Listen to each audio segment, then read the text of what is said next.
Vi startede med at hælde 3 teskeer natriumhydrogenkarbonat ned i en kolbe.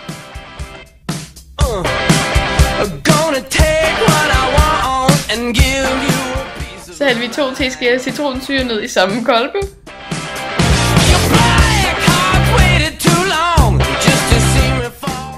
Så rystede vi kolben.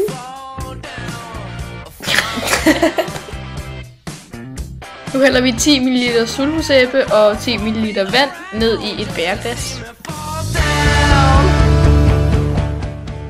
Så blander vi vand og sulfosæbe og rører forsigtigt rundt i det, så der ikke kommer skum. Så laver vi et lille bål i en porcelænsskål. Og så sætter vi ild til bålet. Eller hvad vi skal kalde det. Nu har vi taget det fra bærglasset over i kolben, og nu blander vi det. Så det skummer.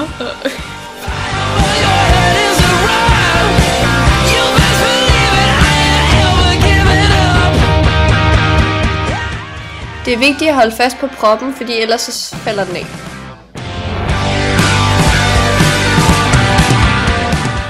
Nu kommer skummet så ud og slukker bålet.